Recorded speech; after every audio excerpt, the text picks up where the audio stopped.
Movie की starting में हम हमारी ब्यूटीफुल फीमेल लीड शाओ को देखते हैं और वो यहाँ पर आई होती है एक ब्लाइंड डेट के लिए। लेकिन वो जैसे ही अपने ब्लाइंड डेट वाले बंदे को देखती है वो डर सी जाती है, क्योंकि वो तो डेटिंग ऐप से बिल्कुल अलग लग रहा था, यानी कि वो तो अपने फोटो जैसा ही नहीं था। यहाँ पर वो मन में सोचने लगती है कि ये तो बिल्कुल अलग दिखता है। यहाँ पर वो डेटिंग ऐप वाला बंदा उसे बोलने लगता है कि तुम कितनी ब्यूटीफुल दिखती हो, तुम्हारा फेस कितना छोटा सा है, तुम्हारे बाल भी बड़े हैं और तुम्हारी बॉडी भी कितनी स्लिम है। और यहाँ पर वो उसकी बॉडी को लेकर क्रिटिसाइज करने लगता है। फिर यहाँ पर शाओ मन में सोचती है कि ये तो 40 इयर्स का ओल्ड मैन लग रहा है, मुझे तो लगा था कि 25 या 28 इयर्स का होगा। फिर यहाँ पर वो बंदा उसे उसके असेट्स बताने लगता है, यानी कि उसके पास एक घर है और एक BMW वाली गाड़ी भी, और उसके पेरेंट्स भी हैं जिन्हें हर महीने पेंशन आता है। यहाँ पर शाओ सोचने लग रही है कि ये बोलना क्या चाह रहा है। फिर यहाँ पर शाओ से पूछती है कि आखिर तुम मुझसे शादी क्यों करना चाहते हो। तो वो बोलने लगता है ताकि हम मंथली एक्सपेंसेस को बांट सके और एक साथ घर चला सके। फिर यहाँ पर हमें शाओ के डैड का सीन दिखाया जाता है, जहाँ पर वो हॉस्पिटल में होते हैं और वो अपनी बेटी से रिक्वेस्ट करते हैं कि प्लीज़ तुम शादी कब करोगी, मैंने तुम्हें अभी तक शादी के जोड़े में नहीं देखा। और यहाँ पर हम उसके भाई को भी देखते हैं जो बोल नहीं पाता, तो फिर वो बातें करने के लिए साइन लैंग्वेजेस यूज़ करता है। और यहाँ पर शाओ को डॉक्टर के थ्रू पता चलता है कि उसके डैड के पास अब जीने के लिए सिर्फ और सिर्फ 3 मंथ्स बचे हैं, तो उसे कैसे भी करके किसी के साथ शादी करनी है ताकि वो अपने डैड को अच्छे से गुड बाय बोल सके। फिर यहाँ पर हम हमारे मेन लीड को भी देखते हैं जिसका नाम मीन होता है, और वो भी यहाँ पर एक ब्लाइंड डेट पर आया हुआ था। उसे वो ब्लाइंड डेट वाली बंदी बिल्कुल पसंद नहीं आती। तो फिर शाओ जैसे ही उठ के जाने लगती है, मीन भी उसी टाइम पर उठ के जा रहा था और दोनों की तकरार हो जाती है।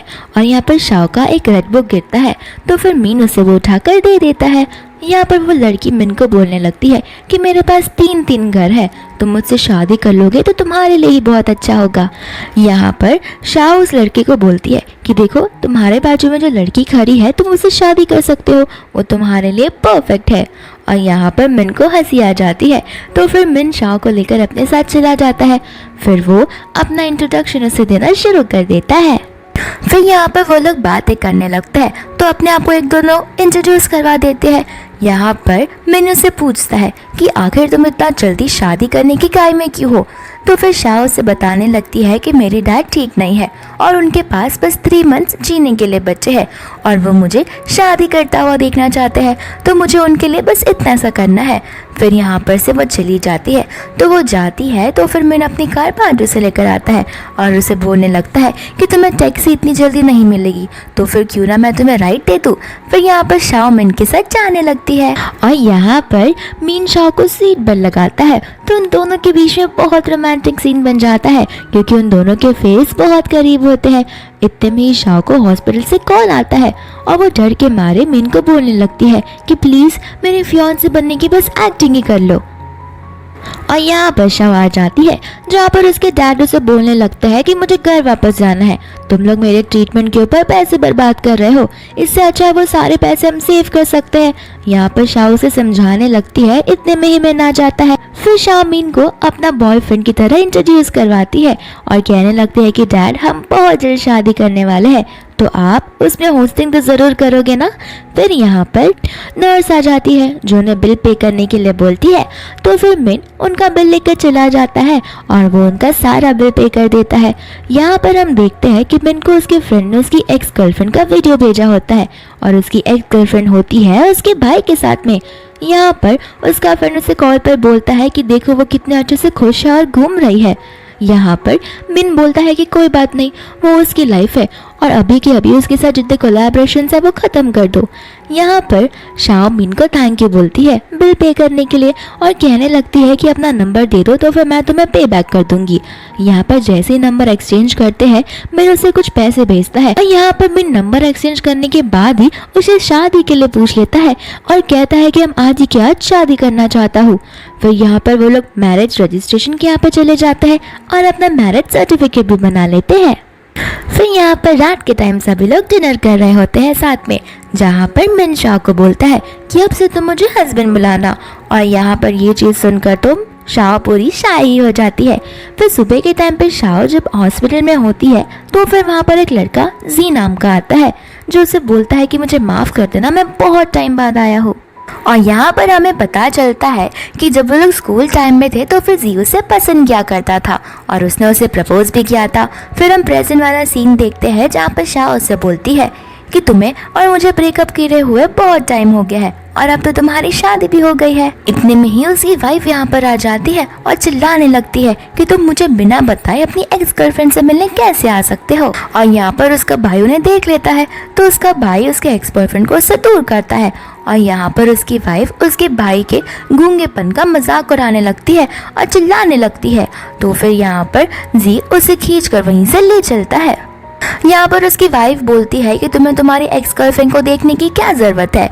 तो फिर जी बोलने लगता है कि मैं यहाँ पर अंकल शैन से मिलने आया था क्योंकि उन्होंने मेरा पहले बहुत ध्यान रखा है और अभी वो फिलहाल ठीक नहीं है, तो फिर तुम मेरे काम में दखल अंदाजी करना बंद करो। और यहाँ पर मीन हमारी शाओ को ले जाता है उन दोनों के न्यू घर में और उनका पासर होता है उनके मैरिज सर्टिफिकेट वाला डेट। फिर यहाँ पर शाओ बोलने लगती है कि तुम तो बहुत अच्छे हो। मिन उससे बोलता है कि मैंने यहाँ पर तुम्हारे भाई के लिए भी एक रूम रेडी किया है जहाँ पर वो अच्छे से रह सकता है। यहाँ पर शाओ बोलने लगती है कि तुम टेंशन मत लो, मैं बहुत मेहनत से बहुत सारे ड्राइंग के प्रोजेक्ट्स लूँगी और ऐसे प्रोजेक्ट्स लेते लेते मैं बहुत सारे पैसे कमाऊंगी। फिर मैं तुम्हें भी सपोर्ट करूँगी और साथ ही साथ मैं मेरे डैड का बिल भी पे कर दूँगी। यहाँ पर मैंने उससे बोलता है कि बुद्धू तुम्हें ज़्यादा मेहनत करने की ज़रूरत नहीं है क्योंकि अब तुम्हारा हस्बैंड है तो तुम मुझ पर डिपेंड हो सकती हो और मेरा पैसा तुम्हारा पैसा ही तो है। यहाँ पर शाओ को उसकी बातें बहुत अच्छी लगती है और यहाँ पर तो वो दोनों किस भी कर लेते हैं। दूसरी ओर हम मिन और शीन को बातें करते हुए देखते हैं। यहाँ पर शीन मिन से बोल रही होती है कि प्लीज़ मेरे साथ वापस आ जाओ क्योंकि हम 6 साल से साथ में हैं, तो तुम मुझे अचानक से कैसे छोड़ सकते हो। यहाँ पर मिन बोलने लगता है कि क्यों, तुम तो मुझे छोड़कर चले गई थी ना क्योंकि मेरा प्रेसिडेंट से पोस्ट हट गया था और अब जब मैं प्रेसिडेंट की पोस्ट पर वापस आ गया हूँ तो तुम मेरे साथ वापस आना चाहती हो। तो फिर यहाँ पर शीन बोलने लगती है कि ऐसी कोई बात नहीं है, मुझे अर्जेंट काम से मेरे घर जाना पड़ा, इस वजह से मैं तुम्हें कुछ बता नहीं पाई। इतने में ही वहाँ पर शाओ आ जाती है तो फिर वो मिन को पूछती है कि क्या हुआ। यहाँ पर मिन शाओ का हाथ पकड़कर बोलता है कि इसे देखो, ये मेरी वाइफ है, तो अब तो मेरा पीछा करना छोड़ दो। फिर यहाँ पर से वो वहाँ से चला जाता है। और यहाँ पर घर आने के बाद में मिन शाओ को शीन के बारे में बोलने लगता है कि वो बस मेरी एक्स है और मुझे अब उसके लिए फीलिंग्स भी नहीं है। यहाँ पर शाओ से पूछती भी है कि शीन के पास से मेरे से ज़्यादा पैसे हैं और वो मुझसे ज़्यादा ब्यूटीफुल दिखती है, तो तुम्हें कभी रिग्रेट नहीं होगा। तो फिर मिन बोलता है कि नहीं, उसने मुझसे कभी प्यार ही नहीं किया है, वो तो सिर्फ मेरे पैसों से प्यार करती है।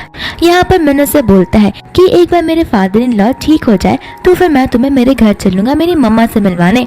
फिर यहाँ पर शाओ को उसके एक्स बॉयफ्रेंड की याद आने लगती है क्योंकि उसने ठीक ऐसा कहा था, जिसके बाद में शायद उन दोनों का ब्रेकअप हो गया था। यहाँ पर शाओ मिन को बोलती है कि इन फ्यूचर कभी भी तुम्हें ऐसा लगे कि तुम्हें रिग्रेट हो रहा है मुझसे शादी कर कर, तो फिर तुम मुझसे डिवोर्स ले सकते हो, मैं तुम पर कोई केस नहीं करूंगी। तो फिर यहाँ पर मिन उसे बोलने लगता है कि बुद्धू मैं तुमसे क्यों डिवोर्स लूंगा क्योंकि मैंने ही तो तुम्हें शादी के लिए प्रपोज किया था। दूसरी ओर हम शाओ को देखते हैं जोव की शीन के साथ होती है और यहाँ पर शीन उसे बोलती है कि मैं तुम्हें 3 मिलियन देती हूँ मेरे मिन को छोड़ने के लिए क्योंकि हम लोग 6 साल से साथ में हैं और कुछ मिसअंडरस्टैंडिंग की वजह से अब हम जुदा हो चुके हैं। यहाँ पर शाओ उसे देखकर हंसने लगती है और बोलने लगती है कि बस 3 मिलियन। यहाँ पर मिन से बोलती है कि ठीक है, डाइवोर्स होने के बाद और 3 मिलियन ले लेना, लेकिन यहाँ पर शाओ से ना बोल देती है। तो फिर शीन बोलने लगती है कि ज्यादा उड़ो मत क्योंकि जिस दिन वो तुम्हें उसकी मम्मा से मिलवाएगा उस दिन तो उसकी मम्मा तुम्हें डिसअप्रूव कर देगी, फिर तुम्हारी शादी भी कैंसिल हो सकती है। और यहाँ पर शाओ के जाने के बाद शीन कॉल कर देती है सीधा मिन की मम्मा को और बोलने लगती है कि मम्मा मैं वापस आ गई। यहाँ पर शाओ और मिन के घर पर पहुंच जाती है मिन की मम्मा और वो अंदर आके बैठने लगती है। यहाँ पर हम मिन को देखते हैं कि वो तो शाओ के लिए खाना बना रहा था। यहाँ पर उसकी मम्मी बोलने लगती है तो तुमने मुझे बिना बताए सीक्रेटली शादी कर ली, तो फिर मिन शाओ को इंट्रोड्यूस करने लगता है। यहाँ पर उसकी मम्मा जाते जाते बोलती है कि तुम बाहर आओ, मुझे तुमसे कुछ बात करनी है। फिर यहाँ पर शाओ और उसकी मदर इन लॉ आपस में बात करने लगते हैं। यहाँ पर उसकी मदर इन लॉ से एक ब्लैंक चेक देकर बोलती है कि जितने पैसे चाहिए ले लो और मेरे बेटे को छोड़ दो। यहाँ पर शाओ से समझाने लगती है कि उन दोनों की शादी किसी डील पर नहीं हुई है। फिर यहाँ पर शाओ को पुरानी बातें याद आने लगती है, जहाँ पर जी की मॉम ने भी चीकू से ऐसा ही कहा कि वो और जी दोनों एक दूसरे वर्ल्ड से बिलोंग करते हैं, उनमें जमीन आसमान का फर्क है। और यहाँ पर ठीक इस तरह की बातें कर रही होती है मीन की मॉम। वो अपने स्टेटस और स्टैंडर्ड के बारे में बात करने लगती है। यहाँ पर शाओ ने पूछने लगती है कि आपको क्या लगता है मुझे कितना दे पाओगी। तो फिर उसकी मॉम मन में बोलती है कि देखा, आखिर इसकी सारी सच्चाई बाहर आ गई। फिर वो उसे कहती है कि तुम्हें शीन ने 6 मिलियन दिए थे, तो मैं यहाँ पर तुम्हें 10 मिलियन दे रही हूँ। यहाँ पर शाओ बोलने लगती है कि 10 मिलियन। फिर वो चेक लेती है और उसे फाड़ देती है और कहने लगती है कि नहीं, प्यार के बीच में ये सब नहीं आता है और हम ब्लाइंड डेट की वजह से एक दूसरे से शादी किए थे, न कि पैसों की वजह से। हालांकि मेरी मदद मीन ने बहुत ज़्यादा की है और मेरे डैड अब रिकवर हो चुके हैं, तो फिर आप टेंशन मत लीजिए, मैं बहुत जल्दी उसे डाइवोर्स ले लूँगी। यहाँ पर उसकी मॉम बोलती है कि ठीक है, ये बहुत अच्छी बात है, मैं तुम्हें एक अपार्टमेंट भी गिफ्ट कर दूँगी। तो शाओ बोलती है उसकी कोई ज़रूरत नहीं है, मैं खुद का ध्यान खुद से रख लेती हूँ। शाओ के वहाँ जाने के बाद मिन की मम्मा मन में सोचती है कि ये इतनी भी बुरी नहीं है, बहुत काम इंसान है और साथ ही साथ में इसके पास बहुत अच्छा दिमाग भी है। ये तो मुझे मेरे पुराने दिनों की याद दिला रही है। यहाँ पर मिन चला जाता है अपनी मम्मा से मिलने के लिए। यहाँ पर उसकी मम्मा बोलती है कि शाओ एक बहुत ही अच्छी लड़की है, मुझे वो पसंद है। तो फिर मिन बोलने लगता है कि मैं कुछ ही दिनों में ग्रैंडपा को भी उससे इंट्रोड्यूस करवा दूंगा। लेकिन यहाँ पर उसकी मॉम बोलने लगती है कि ग्रैंडपा कभी भी शाओ को अप्रूव नहीं करेंगे, क्योंकि उसका स्टेटस और हमारा स्टेटस बहुत अलग है। यहाँ पर मिन बोलने लगता है कि कोई बात नहीं, मैं उसका ध्यान रख लूंगा। लेकिन यहाँ पर उसकी मॉम बोल देती है कि कुछ दिनों में वो तुमसे डाइवोर्स लेने वाली है। फिर यहाँ पर मिन पहुंच जाता है हॉस्पिटल में शाओ से मिलने के लिए। यहाँ पर शाओ मिन को डाइवोर्स के लिए बोलती है, लेकिन मिन उसे समझाने लगता है कि हम ऐसा नहीं कर सकते। तुम्हें अगर लग रहा है कि पैसों की वजह से तुम मुझसे डाइवोर्स ले रही हो, तो मैं ऐसा नहीं सोचता। तो फिर शाओ बोलती है कि नहीं, पैसों की वजह से नहीं, तुमने मेरी ऑलरेडी बहुत हेल्प की है और हम दोनों का स्टेटस अलग है, मैं इसलिए बोल रही हूँ। यहाँ पर मिन बोलता है कि तुमने मुझसे शादी मेरा बिना स्टेटस जाने की थी, तो फिर ये सारी चीज़ें बीच में क्यों आ रही है। फिर यहाँ पर वो उसे कहने लगता है कि मैं तुम्हें पसंद करता हूँ। यहाँ पर शाओ बोलती है कि मैं तुम पर ट्रस्ट कैसे करूँ। तो मिन बोलता है कि धीरे धीरे तुम्हें समझ में आ जाएगा।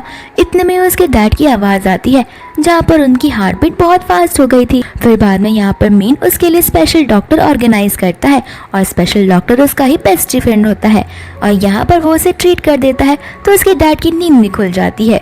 यहाँ पर वो डॉक्टर बोलता है कि आखिर ये लड़की तुम्हारी क्या लगती है कि आधी रात को तुमने मुझे यहाँ पर उसके डैड की ट्रीटमेंट के लिए बुलाया है। तो फिर यहाँ पर मैंने उसे बताने लगता है उसका मैरिज सर्टिफिकेट और हम दोनों ने शादी कर ली है और ये तुम्हारी भाभी है। यहाँ पर मैन उसे अपने वेडिंग के लिए बुलाता है और बोलता है कि गिफ्ट लेकर आना, गिफ्ट के बिना मैं तुम्हें एंट्री नहीं दूंगा। यहाँ पर उसका फ्रेंड हाँ बोल देता है। फिर यहाँ पर हम शाओ के भाई का देखते हैं जिसका ऑपरेशन हो गया होता है और यहाँ पर अब वो सुन भी पा रहा था, साथ ही साथ वो कुछ वर्ड्स बोल भी पा रहा था। यहाँ पर वो उसके डैड को पापा और उसके सिस्टर को सिस्टर और साथ ही साथ हमारे मिन को भाई तक बुलाता है। फिर यहाँ पर उसका डॉक्टर फ्रेंड उसकी फोटो भी ले लेता है। इतने में ही वहाँ पर आ जाता है जी एक फ्लावर का बुके लेकर और यहाँ पर उसका भाई उसे जाने के लिए बोलता है। इतने में ही वहाँ पर शाओ आ जाती है।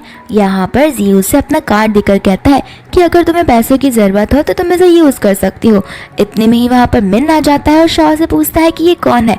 तो फिर शाओ बोलने लगती है कि ये मेरा एक्स बॉयफ्रेंड। यहाँ पर मिन उसे बोलता है कि ये मेरी वाइफ है और हम दोनों की शादी हो चुकी है और इसके पास बहुत सारे पैसे हैं ऑलरेडी, तो तुम्हें उसे पैसे देकर उसकी हेल्प करने की कोई ज़रूरत नहीं है, क्योंकि मैं यहाँ पर उसकी हेल्प करने के लिए ऑलरेडी हूँ। और वो उसे वहाँ से भेज देता है। यहाँ पर हम मिन और शाओ को एक इवेंट में जाते हुए देखते हैं। साथ ही साथ उस इवेंट में शिन, जी और उसकी वाइफ भी होती है। यहाँ पर जी की वाइफ उसे देखकर जेलस फील करने लगती है। फिर हम यहाँ पर जी के मैनेजर को देखते हैं जो कि मिन को और जी को एक दूसरे से इंट्रोड्यूस करवाता है और हमें पता चलता है कि उन दोनों की कंपनी बहुत अच्छी चलती है। फिर यहाँ पर जी की जो वाइफ होती है वो शाओ को उल्टा पुल्टा बोलती है, तो शाओ भी उसे मुंह तोड़ जवाब देती है और उसके सामने से चली जाती है। फिर यहाँ पर डांस शुरू हो जाता है और सभी लोग आपस में डांस करते हैं और हमारे ब्यूटीफुल कपल मीन और शाओ भी। यहाँ पर जी को गुस्सा आ जाता है तो वो गुस्से के मारे वहाँ से चला जाता है। दूसरी ओर शीन की फ्रेंड उसे चढ़ा बढ़ा रही होती है कि तुम इनके साथ 6 साल से साथ में थी और यहाँ पर सारी बाजी मार चुकी है शाओ, तुम्हें बुरा नहीं लग रहा। फिर यहाँ पर शीन उसके फ्रेंड के कान में उसे एक प्लान बताती है और यहाँ पर शीन बड़ी चालाकी से वाइन के अंदर कुछ मिला देती है और वो वाइन सीधा जाकर मिन और शाओ को दे देती है। यहाँ पर शाओ से बोलने लगती है कि मैं उसकी वाइफ हूँ। यहाँ पर शीन उसे बोलती है कि कोई बात नहीं, मेरा और इसका 6 इयर्स का रिलेशनशिप है, तो फिर क्या पता ये जल्दी तुम्हें डाइवोर्स दे दे। यहाँ पर मिन शीन को बोलता है कि बकवास बातें करना बंद करो और ये सारी चीजें पास में थी और मैं पास से मूव ऑन हो चुका हूँ। फिर यहाँ से वो जाने लगता है, लेकिन जैसे ही वो जा रहा था उसे चक्कर आने लगता है, तो फिर शाओ उसे लेकर रूम में चली जाती है। यहाँ पर शाओ उसके लिए मेडिसिन लेने जाती है, लेकिन उसने भी वो ड्रिंक पिया था, तो फिर यहाँ पर उसे भी चक्कर आने लगता है और फिर बाद में मिन उसे अपना लव कन्फेस करता है और वो दोनों किस करना शुरू हो जाते हैं। साथ ही साथ में वो दोनों पूरी रात भी स्पेंड कर लेते हैं। यहाँ पर मिन शाओ को उसका ब्लैक कार्ड देता है उसके एक्सपेंसेस के लिए। दूसरी ओर हम जी की वाइफ को देखते हैं और यहाँ पर जी की मम्मा जी के बर्थडे के लिए केक लेकर आती है और जी की मॉम उसकी वाइफ को बोलती है कि अब टाइम आ गया है तो मुझे एक ग्रैंडसन या ग्रैंड डॉटर दे दो। यहाँ पर जी की वाइफ बोलने लगती है कि 3 साल से हम दोनों के बीच में कुछ भी नहीं हुआ है, आपको हमारी हेल्प करनी होगी और ये सारी चीज़ें हो रही है उत्साह की वजह से। फिर यहाँ पर वो सभी लोग डिनर करने बैठते हैं और यहाँ पर वो लोग चीयर्स कर ड्रिंक पी लेते हैं। ड्रिंक पीने के बाद जब जी अपने कमरे में होता है तो उसे गर्मी लगने लगती है और उसे चक्कर जैसा आने लगता है और यहाँ पर जब वो अपनी वाइफ को देखता है तो उसकी वाइफ के बदले उसे दिखाई देती है शाओ और यहाँ पर वो उसे शाओ समझकर किस करने लगता है और दोनों एक साथ नाइट स्पेंड कर लेते हैं। फिर यहाँ पर हम शाओ की मम्मा को देखते हैं। शाओ की मॉम और शाओ के डैड दोनों आपस में झगड़ने लगते हैं। उसके डैड उसे वहाँ पर से जाने के लिए बोलते हैं, लेकिन वो कहने लगते हैं कि नहीं, मुझे आपसे मिलना है और मुझे मेरे बेटे से भी मिलना है। यहाँ पर उसके डैड और उसकी मॉम इतना फाइट करने लगते हैं कि उसके डैड को एक हार्ट स्ट्रोक आ जाता है। फिर यहाँ पर मिन का फ्रेंड आकर उसे चेक करता है तो फिर वो उसे स्लीपिंग पिल्स दे देता है। साथ ही साथ वो शाओ को और मिन को कॉल कर अर्जेंटली यहाँ पर बुलाता है। जैसे ही शाओ आती है तो वो उसे कहने लगता है कि तुम्हें तुम्हारे डैड का ज़्यादा ध्यान रखना होगा, इमोशनल इम्बैलेंस होने की वजह से उनकी हार्ट रेट बढ़ भी सकती है। फिर यहाँ पर शाओ अपनी मॉम को देखती है जहाँ पर उसे पुरानी बातें याद आने लगती है कि किस तरीके से उसकी मम्मी ने उसके डैड को छोड़ दिया था, क्योंकि उसके डैड उसके बेटे का ऑपरेशन कराना चाहते थे और उसकी मम्मा नहीं चाहती थी कि इतने सारे पैसे उसके बेटे के ऑपरेशन में खर्च हो। और यहाँ पर वो उसे यहाँ से जाने के लिए बोलती है तो फिर वो इमोशनल बनने लगती है। इसी बीच में आ जाता है मिन। फिर यहाँ पर उसकी मॉम मिन को देख के अपने आप को इंट्रोड्यूस करने लगती है, लेकिन शाओ मिन को बोलती है कि ऐसा कुछ नहीं है, मेरी कोई भी मॉम नहीं है। इतने में ही उसका भाई आता है तो वो उसे मम्मा बोलता है, लेकिन वो उसे कहती है कि बेटा हमारी मॉम तो कब की मर चुकी, ये हमारी मॉम भी नहीं है। यहाँ पर उसकी मॉम बोलने लगती है कि तुम कितनी मीन हो। यहाँ पर शाओ भी उसे बोलती है कि आपसे तो मैं कम ही मीन हूँ और अगर मीन वर की बातें आती है तो आप यहाँ पर मुझसे पैसे के लिए आई हो, आखिर आपको मेरे से मिलने का रीजन और क्या ही हो सकता है।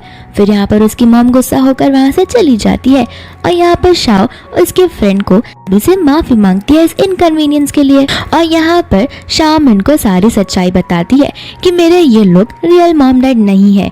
यहाँ पर मेरे डैड मुझे अच्छे से ट्रीट करते थे, लेकिन मॉम ने मुझे कभी भी अच्छे से ट्रीट नहीं किया। फिर वो उसके रियल मॉम डैड के बारे में पूछता है तो शाओ कहने लगती है कि मुझे उनके बारे में कुछ भी नहीं पता, मैंने उन्हें आज तक नहीं देखा है। फिर यहाँ पर मिन से बोलता है कि कोई बात नहीं, तुम्हारी लाइफ में प्रॉब्लम्स कुछ नहीं है, अगर होंगी भी तो मैं तुम्हारे साथ हूँ। फिर यहाँ पर सभी लोग उसके डैड के साथ बात कर रहे होते हैं तो उसके डैड शाओ को बोलते हैं कि तुम्हारी मम्मा वापस पैसों के लिए आई है तो प्लीज उसे पैसे मत देना। तो फिर शाओ बोलती है कि डैड मुझे अच्छे से पता है कि वो औरत कैसी है। यहाँ पर उसके डैड मिन को थैंक यू बोलते हैं और कहने लगते हैं कि तुमने मेरी बेटी का बहुत ख्याल रखा है और आगे ऐसे ही उनका ख्याल रखना और आगे भी ऐसे ही उसका ख्याल रखना, और तुम्हारी वजह से मैं अब शांति से जा सकता हूँ। और यहाँ पर उसके डैड की मौत हो जाती है। फिर सभी लोग रोने लगते हैं। दूसरी ओर जब मिन ऑफिस में होता है तो उसका असिस्टेंट बोलता है कि जो मिस्टर गुओ है वो अपना प्लेस बेचने के लिए रेडी नहीं है। और यहाँ पर उसकी वाइफ चली जाती है मिस्टर गुओ के पास में। यहाँ पर उसका असिस्टेंट बोलता है कि वाइफ ने कंपनी की कार लेने से मना कर दी और वो बस लेकर वहाँ पर गई है। यहाँ पर मिन बोलने लगता है कि मेरी वाइफ भी कितनी बुद्धू है और कितना पैसों के रिलेटेड सोचती है। फिर यहाँ पर वो चली जाती है मिस्टर गुओ के यहाँ पर, लेकिन मिस्टर गुओ तो उसे भाव ही नहीं देते। इतने में वहाँ पर मिन आ जाता है तो मिस्टर गुओ उन दोनों को काम दे देते हैं। फिर यहाँ पर हम जी को भी देखते हैं। तो फिर शाओ जी को पूछती है कि तुम यहाँ क्या कर रहे हो। तो फिर जी उसे बताता है कि मिस्टर गुओ से मैं ये जगह खरीदने के लिए आया हूँ। यहाँ पर फिर वो शाओ से भी पूछता है तो मिन उसे झूठ झूठ बोलता है और कहने लगता है कि हम यहाँ पर हमारे हनीमून पर आए हैं। और यहाँ पर वो दोनों के दोनों बॉक्सेस उठाने का कंपटीशन लगा देते हैं। पहले तो हमारा मिन एक बड़ा सा बॉक्स लेकर जाता है, तो फिर वो जी को बोलता है कि क्या तुम ऐसा कर सकते हो। और यहाँ पर जी दो बॉक्सेस लेकर जाता है, तो फिर उसे कंपटीशन लेने के लिए हमारा मिन भी दो बॉक्सेस उठाकर ले चला जाता है। फिर वो लोग सारा टेबल क्लीन कर लेते हैं और यहाँ पर इनका कंपटीशन बॉक्स से सीधा बेंच पर आ जाता है और दोनों के दोनों बेंच भी उठाने लगते हैं। तो फिर शाओ उन्हें रोकती है और कहती है कि तुम दोनों बच्चों जैसे क्या जो कर रहे हो। और यहाँ पर मिस्टर गुओ उन सबके लिए खाना लेकर आ जाते हैं। मिन तो बोलने लगता है कि मैं अनजान जगह से खाना नहीं खाता। तो फिर यहाँ पर हम कुछ सेकंड्स बाद देखते हैं जहाँ पर मिन बच्चों की तरह वो खाना खा रहा था और उसे वो खाना बहुत टेस्टी लग रहा था। और यहाँ पर जी उन दोनों को देख के जेलस फील कर रहा था। यहाँ पर जी की मॉम उसकी वाइफ से मिलने आ जाती है और कहने लगती है कि आज तो संडे है। तो फिर जी कहाँ पर है, तो वो बताने लगती है कि आज भी जी काम पर गया है। तो फिर उसकी मॉम गुस्सा होकर वहाँ से चली जाती है। यहाँ पर शाह बॉक्स रख रही होती है, तो फिर वो उसके शूज पर गिर जाता है और उसके पैरों में बहुत जोर से लग जाता है। तो फिर जी उसकी हेल्प करता है, लेकिन शाह हेल्प लेने से मना कर देती है। इतने में ही मिन वहाँ पर आता है और बोलने लगता है कि आखिर तुम मेरी वाइफ के बारे में केयर करना कब बंद करोगे। यहाँ पर जी उसे बोलता है कि तुम यहाँ पर नहीं थे तो मुझे तो उसका ध्यान रखना ही होगा ना। फिर यहाँ पर वो दोनों के दोनों रगड़ने लगते हैं और इतने में ही सारे बॉक्सेस उन तीनों पर गिर जाते हैं। तो मिस्टर गुओ एम्बुलेंस को कॉल कर बुला लेते हैं। दूसरी ओर हम उसकी वाइफ को देखते हैं जो उसे बहुत कॉल्स लगा रही थी, लेकिन जी ने उसके एक भी कॉल्स पिक नहीं किए थे। इतने में ही उसे हॉस्पिटल से कॉल आता है। तो यहाँ पर जी की मॉम और उसकी वाइफ दोनों की दोनों सीधा चली जाती है शाओ के पास में और उसकी मॉम शाओ को मारने वाली होती है, लेकिन शाओ उसकी मॉम को दूर भेज देती है। इतने में ही वहाँ पर आ जाता है मिन। उसकी मम्मी जानबूझकर जमीन पर गिरकर रोने लगती है कि इसने मुझे मारा, कि देखो कैसा टाइम आ गया है जहाँ पर एक बच्ची बड़े को मार रही है। इतने में वहाँ पर जी आ जाता है और अपनी मम्मा को पूछता है। तो फिर उसकी वाइफ उसे चिढ़ा बढ़ा कर बताने लगती है, लेकिन फिर यहाँ पर जी अपनी वाइफ को उसकी मॉम को वहाँ से ले जाने के लिए बोलता है। यहाँ पर रात के समय जी अपने घर पर होता है, तो फिर उसकी वाइफ उसके लिए सूप लेकर आती है, लेकिन वो उसे कहने लगता है कि मैं अकेले रहना चाहता हूँ। यहाँ पर उसकी वाइफ पूछती है कि आखिर अभी तक तुम शाह को क्यों नहीं भूल पाए हो।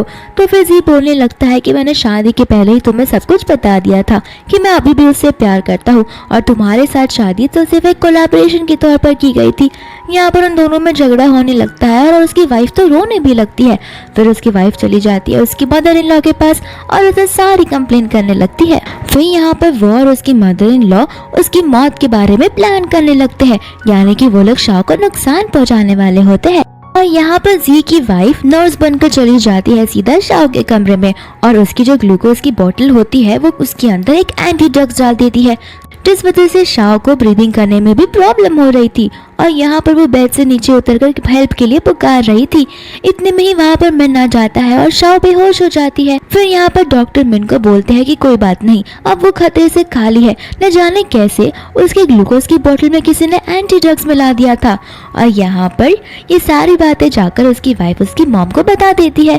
उसकी मॉम उसे कहती है कि मैंने तुमसे पहले ही कहा था कि जो भी करना एकदम अच्छे से करना, ताकि उसकी जान भी जानी हो तो एक ही बार में खत्म हो जाए। इतने में ही वहाँ पर आ जाता है जी, तो वो पूछने लगता है कि आखिर तुम लोग क्या बात कर रहे हो। तो फिर वो लोग झूठ बोलने लगते हैं और कहते हैं कि हम तो बस टीवी सीरियल के बारे में बात कर रहे हैं। यहाँ पर जी उसकी वाइफ को पूछता है कि अचानक से शाह को क्या हो गया था। यहाँ पर उसकी वाइफ बोलती है कि तुम मुझ पर शक कर रहे हो, मैं तो बस उससे मिलने के लिए गई थी। यहाँ पर उसकी वाइफ बोलने लगती है कि जो हुआ अच्छे के लिए हुआ। ये सुनकर जी को गुस्सा आ जाता है, तो उसकी मॉम उन दोनों को लड़ने से मना करती है। तो जी अपनी मॉम को क्लियरली बोल देता है कि मॉम आप हम दोनों के बीच में मत आइए। यहाँ पर शाह ऑफिस में होती है, तो फिर उससे मिलने के लिए उसकी मदर इन लॉ आ जाती है और वो उसके लिए टिफिन भी लाई होती है। और वो टिफिन देकर बोलने लगती है कि मैंने ये तुम्हारे लिए बनाया है और मैंने ये अपने हाथों से बनाया है, तो प्लीज तुम इसे खाकर जरूर देखना। और तुम्हारे ग्रैंडपा का बर्थडे है, तो फिर तुम अपने आप को रेडी कर लेना, क्योंकि तभी मैं और मिन तुम्हें उनसे इंट्रोड्यूस करवाने वाले हैं। तो फिर यहाँ पर वह बोलने लगती है कि न जाने क्यों ग्रैंडपा का नाम सुनते ही मैं नर्वस हो जाती हूँ। तो उसकी मॉम उसे बोलती है कि कोई बात नहीं, पहली बार मेरे साथ भी ऐसा हुआ था, लेकिन तुम टेंशन मत लो, मिन है ना, वो सब कुछ संभाल लेगा। फिर यहाँ पर ग्रैंडपा से मिलने के लिए मीन और उसका भाई फैंग चला जाता है। यहाँ पर उसका ग्रैंडपा मीन से पूछता है कि मैंने सुना है कि तुमने और शी ने ब्रेकअप कर लिया। तो फिर मिन उसे यस बोलता है। यहाँ पर फिर वो फैंग से पूछता है, फिर बाद में मैंने सुना कि तुमने और शी ने डेट करना चालू कर दिया। तो फिर फैंग हाँ बोलता है और वो उसे बताने लगता है कि मुझे शीन पहले से पसंद थी, लेकिन उन दोनों का ब्रेकअप हो गया, तो मैंने इसे अपने लिए एक अच्छा मौका पाया। यहाँ पर उसका ग्रैंडपा बोलता है कि मैं तुम्हारी लव लाइफ में कोई इंटरफेयर नहीं करना चाहता, तो फिर तुम दोनों शादी कर सकते हो, और शीन एक बहुत बड़े घर से है, तो फिर वो तुम्हारे लिए सूटेबल रहेगी। लेकिन बस इतना ध्यान रखना कि तुम दोनों एक लड़की के ऊपर आपस में मत झगड़ो, ये कोई रिस्पेक्टफुल वाली बात नहीं होती। यहाँ पर मिन अपनी वाइफ शाओ को भी इंट्रोड्यूस करवाता है। तो फिर यहाँ पर उसका ग्रैंडपा बोलता है कि ये शाओ कौन है। वो बताता है कि वो एक डिजाइनर है और बहुत टैलेंटेड लड़की है। यहाँ पर उसका ग्रैंडपा बोलता है कि ठीक है, मैंने जैसे कहा कि मैं इंटरफेयर नहीं करने वाला, तो वो तुम दोनों की लाइफ है, तुम्हें बस अपने लिए एक अच्छी वाइफ चूज करनी है, क्योंकि तुम्हारी वाइफ ही तुम्हारी लाइफ टाइम की सपोर्ट बन के रहेगी। यहाँ पर फिर हम मिंग की मॉम को और फैंग की मॉम को देखते हैं।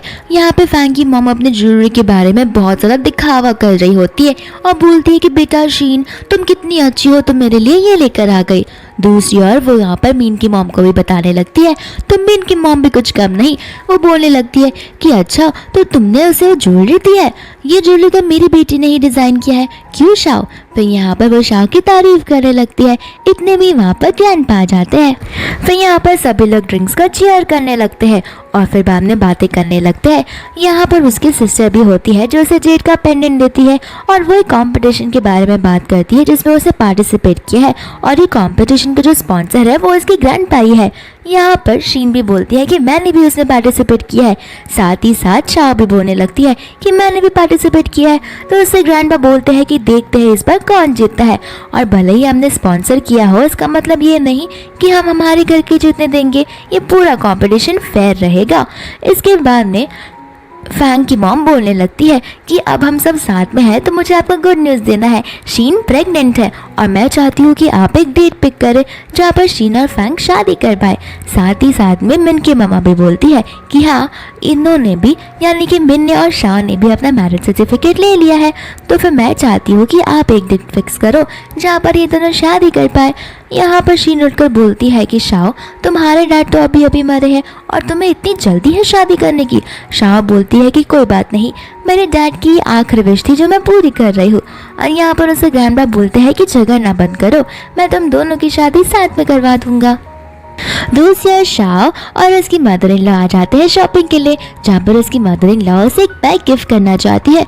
इतने में वहाँ पर जी की मम्मा और वाइफ आ जाती है, जहाँ पर जी की मम जानबूझ के वही बैग खरीदने के लिए बोलती है और कहने लगती है कि मेरे पास सिल्वर प्लैटिनम कार्ड है, तो फिर मैं चाहती हूँ कि तुम मुझे दे दो। यहाँ पर स्टाफ बोलने लगते हैं कि सॉरी मैडम, ये बैग सबसे पहले चूज किया था इन्होंने, तो फिर पॉलिसी के अनुसार हमें बैग इन्हें ही देना होगा। इतने में स्टोर मैनेजर आता है और वो मिन की मम्मा से माफी मांगता है, तो मिन की मॉम निकालती है अपना गोल्डन वाला कार्ड और यहाँ पर वो भी दिखावा करने लगती है। यहाँ पर वो शाओ को बोलती है कि कहीं पर भी तुम्हें इनजस्टिस फील हो तो फिर जस्टिस करना मत भूलना, क्योंकि अक्सर बहुत सारे लोग हैं जिन्हें लगता है कि उन्हीं के पास पैसे हैं, लेकिन उन्हें नहीं पता कि हमारे पास तो उनसे भी ज्यादा पैसे हैं। और यहाँ पर वो दोनों गुस्सा होकर चले जाते हैं और यहाँ पर मिन की मम्मा उसे समझाने लगती है कि शाओ, अब तुम्हें किसी भी लोगों से डरने की जरूरत नहीं है, क्योंकि बहुत सारे लोग पैसों की वजह से तुम्हें दबाते थे, लेकिन अब तो तुम्हारे पास पैसा भी है और तुम्हारी मॉम भी तुम्हारे पीछे खड़ी है, तो जिससे झगड़ना है झगड़ो, मैं बाकी का मैटर सॉल्व कर दूंगी। यहाँ पर शाओ अपनी मदर इन लॉ को एक पर्ल वाला ईयरिंग देती है और कहती है कि ये आपके ऊपर बहुत सूट करेगा, क्योंकि आपका फेस पर्ल की तरह चमकता है। और यहाँ पर वो उसे वो ईयरिंग गिफ्ट कर देती है, तो उसकी मदर इन लॉ भी बहुत खुश हो जाती है। यहाँ पर मिन की सिस्टर, उसकी मॉम और उसकी वाइफ, साथ ही साथ उसका ब्रदर इन लॉ, सभी के सभी साथ में होते हैं।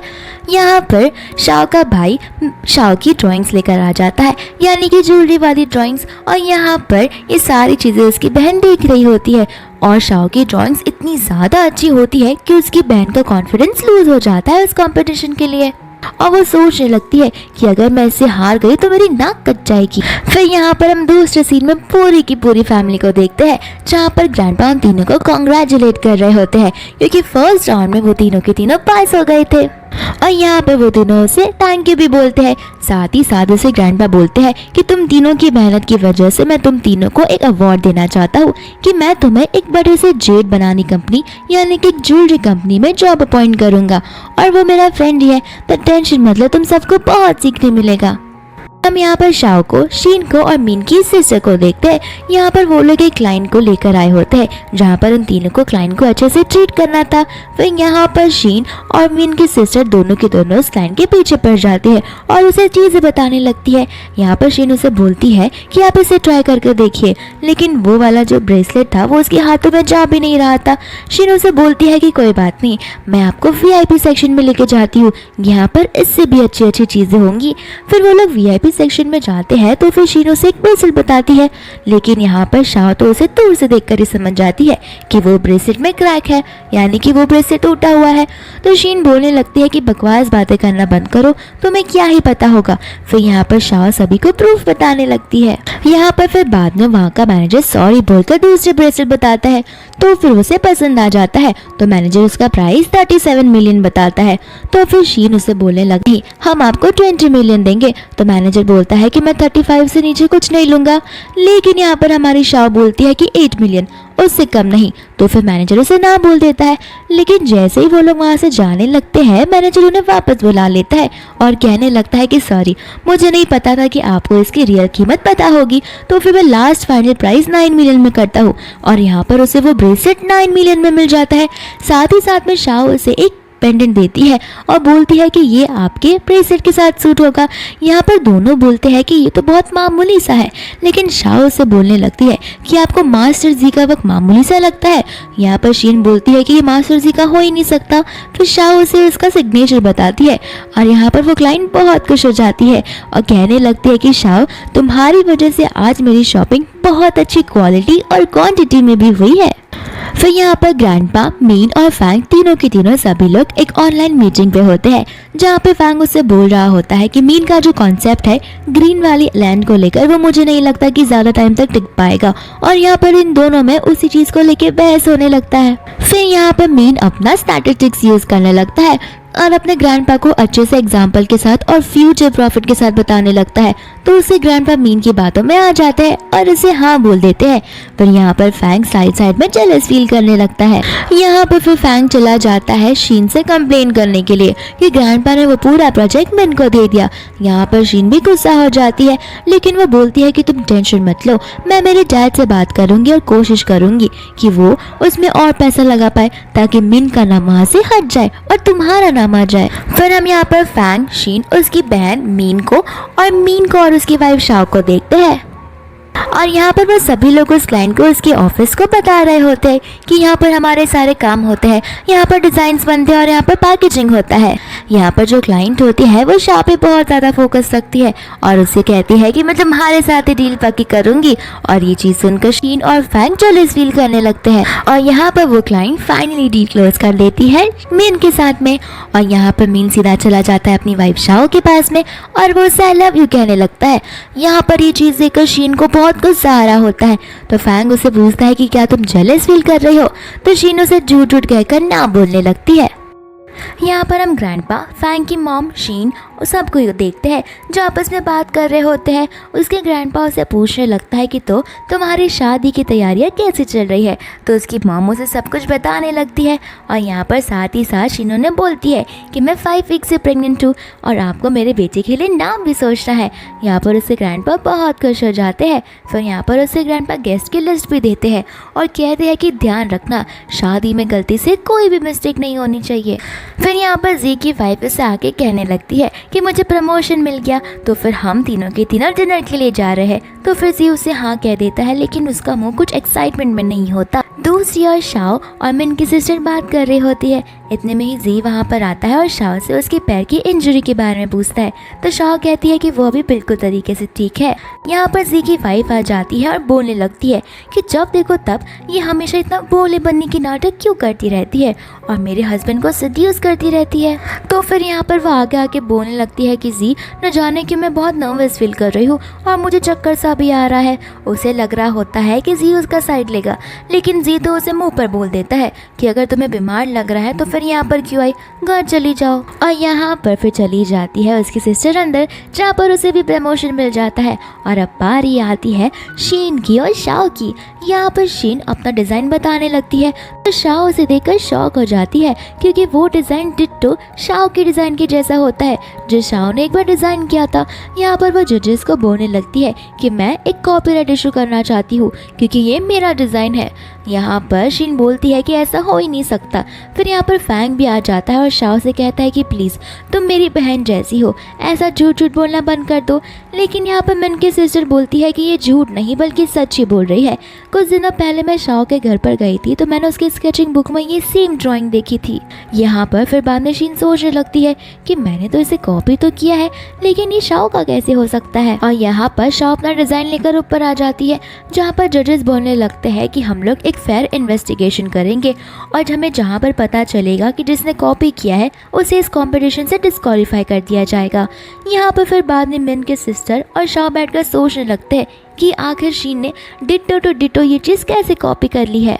फिर यहाँ पर दूसरी ओर फैंग की मॉम रोते रोते पहुँच जाती है उसे ग्रैंडपा के पास और कहने लगती है कि मेरी डॉटर इन लॉ का मिसकैरेज हो गया और वो सारा दोष डाल देती है शाओ पर। फिर फैंग भी बोलने लगता है कि हाँ ये सब शाओ की वजह से हुआ है। तो मिन बोलता है कि मेरी वाइफ पर इल्ज़ाम लगाना बंद करो। यहाँ पर फैंग बोलता है कि शाओ को पता था कि वो प्रेग्नेंट है लेकिन फिर भी शाओ उस पर इल्ज़ाम लगाए जा रही थी। तुम्हें पता भी है कि प्रेगनेंसी के टाइम पर लड़कियाँ कितनी सेंसिटिव होती है और तुमने उसे कितना हर्ट किया है। यहाँ पर शाओ बोलने लगती है कि मैं तो बस अपने हक के लिए लड़ रही थी क्योंकि वो मेरी ही ड्राइंग थी। एक बार फिर से फैंग की मम्मा रोने लगती है तो फिर मिन की मम बोलने लगती है कि क्यों ना हम लोग डॉक्टर के साथ में एक और बार चेकिंग करवा ले। लेकिन यहाँ पर उसकी मॉम बोलती है कि तुम क्या मुझ पर शक कर रही हो, मैं क्या तुमसे झूठ बोल रही हूँ। फिर यहाँ पर इतने में ही एक प्राइवेट डॉक्टर आ जाता है, वही जो मिन का फ्रेंड होता है। यहाँ पर उसकी मम्मा मना कर देती है चेकिंग करने से। तो फिर मिन्नू से बोलता है आखिर आप इतना चेकिंग करवाने से डर क्यों रहे हो। अगर आपको लगता है कि मिसकैरेज हुआ है तो ठीक है, हम बस मिसकैरेज का रीज़न देखना चाहते हैं कि आखिर मिसकैरेज क्यों हुआ है। हम आप पर शक थोड़ी ना कर रहे हैं कि आप झूठ बोल रही हो। फिर यहाँ पर वो डॉक्टर चला जाता है शीन को देखने के लिए और वो उसका चेकअप करने लगता है। यहाँ पर डॉक्टर आके बोलने लगता है कि मैंने उसका चेकअप किया और उसे समझ में आ रहा है कि कल रात को उसने कुछ तो पिल्स लिए थे जिस वजह से उसे कंटिन्यूस ब्लीडिंग हो रही थी और इस वजह से उसे ऐसी प्रॉब्लम्स हो रही है। यहाँ पर फिर बाद में फैंग बहाने मारने लगता है तो उसकी मॉम बोलने लगती है कि ऐसा हो ही नहीं सकता।